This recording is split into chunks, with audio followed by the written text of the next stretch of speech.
સુરતમાં જૈન સમાજના લોકો દ્વારા વિરોધ પ્રદર્શન કરવામાં આવ્યું। મુનિ સાગર ચંદ્ર પર સાધ્વીજી અને શ્રાવિકાઓના શારીરિક શોષણના ગંભીર આક્ષેપો થયા છે। આક્ષેપ છે કે વર્ષોથી ફરિયાદો છતાં સંઘ દ્વારા કોઈ નક્કર કાર્યવાહી કરવામાં આવી નથી। મોટી સંખ્યામાં મહિલાઓ અને સમાજના લોકો સુરત પોલીસ કમિશનર કચેરી પહોંચીને કડક કાર્યવાહી કરવાની માંગ કરી। મુનિ સાથે કેટલાક ટ્રસ્ટીઓને અન્ય મુનિઓની પણ મિલીભગત હોવાના આક્ષેપ થયા છે। સાથે જ તેમને સંપ્રદાયમાંથી બહાર કરવાની માંગ ઉઠી છે। જૈન સમાજને તબાકચીય પ્રવર સમિતિ દ્વારા તેમને સંઘમાંથી બહાર કરાયા હોવાનો દાવો છે, છતાં તેઓ સક્રિય હોવાના આક્ષેપ છે। મામલે પોલીસ તપાસની માંગ સાથે સમાજમાં ભારે રોષ જોવા મળી રહ્યો છે।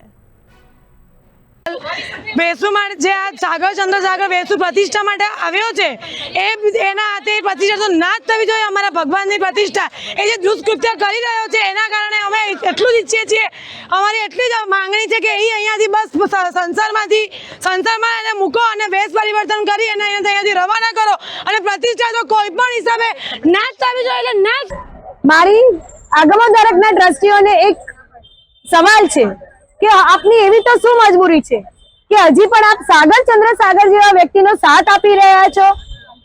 શું તકલીફ છે તમને કે આટલા દુષ્કૃત્યો જાણ્યા પછી પણ આપ એમનો સાથ આપી રહ્યા છો?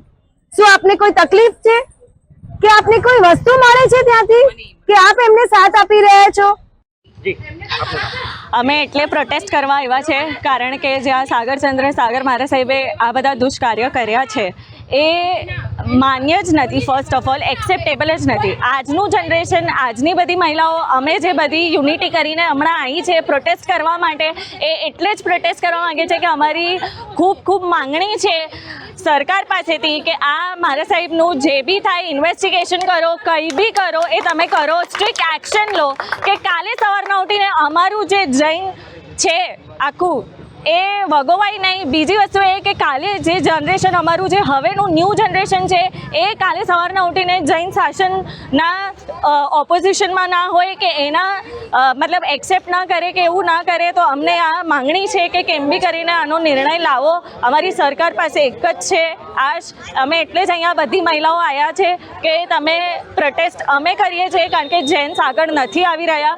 અમે એટલે જ આ હાથમાં લીધું છે કે કેમ બી કરીને આનો અમને નિર્ણય મળે જ। એટલે સરકાર દ્વારા આ જ અમારી માંગણી છે કે કાલે સવારના ઉઠીને અમારું જે આગળનું જનરેશન છે એને જૈન શાસન પ્રત્યે વિરોધ ના કરે, એને જે ટ્રસ્ટ છે એ તૂટે નહીં। એટલે અમે અહીંયા આવ્યા છે કે કાલે સવારના ઉઠીને બીજી બધી છોકરીઓ સાથે આ વસ્તુ ના થાય, એટલે અમે અહીંયા આવ્યા છે કે અમારી સેફટી શું। અને આજે જૈન શાસન જે અમારા સાધુ ભગવંતોએ દીક્ષા લીધી છે 5 મહાવ્રત ધારીને અને એનું આ પાલન નથી કરી રહ્યા, એટલે અમારી માંગણી એ જ છે કે તમે ઇન્વેસ્ટિગેશન કરો।